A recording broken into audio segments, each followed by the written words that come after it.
ঢাকা সহ দেশের ১৯ জেলার উপর দিয়ে সর্বোচ্চ ৬০ কিলোমিটার বেগে ঝড় ও বজ্রবৃষ্টি হতে পারে বলে জানিয়েছে আবহাওয়া অধিদপ্তর। আবহাওয়াবিদ হাফিজুর রহমান স্বাক্ষরিত দেশের অভ্যন্তরীণ নদীবন্দরের জন্য দেওয়া সতর্ক বার্তায় এই তথ্য জানানো হয়।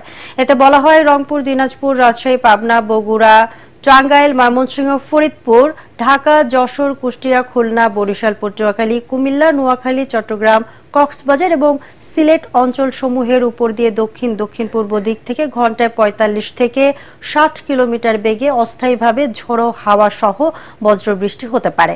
এসব এলাকার নদী বন্দরগুলোকে ২ নম্বর নৌ হুঁশিয়ারি সংকেত দেখাতে বলা হয়েছে। প্রবল বর্ষণ ও পাহাড়ি ঢলে বান্দরবানের সাঙ্গু মাতামুহুরী নদীর পানি ক্রমাগত বৃদ্ধি পাচ্ছে। নদীর উজানে ভারী বৃষ্টিপাত হওয়ায় মাতামুহুরী নদীর পানি বিপদসীমার উপর দিয়ে প্রবাহিত হচ্ছে। তবে গত ২৪ ঘন্টায় বৃষ্টিপাতের পরিমাণ কিছুটা কমে আসায় শহরের নিম্নাঞ্চল থেকে পানি নেমে গেছে।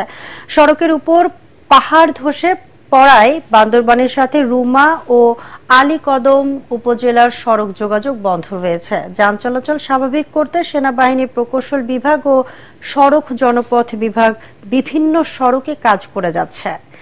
আবহাওয়া অফিস জানিয়েছে, গত ২৪ ঘন্টায় বান্দরবানে ২৩০ মিলিমিটার বৃষ্টিপাত রেকর্ড করা হয়েছে। এদিকে পাহাড় ধসের আশঙ্কায় পাহাড়ের পাদদেশে ঝুঁকিপূর্ণভাবে বসবাসকারীদের সতর্ক করতে শহরে প্রশাসন ও পৌরসভার পক্ষ থেকে মাইকিং করা হচ্ছে। প্রশাসনের পক্ষ থেকে বান্দরবানের ৭ উপজেলায় ২২০টি আশ্রয় কেন্দ্র খোলা হয়েছে।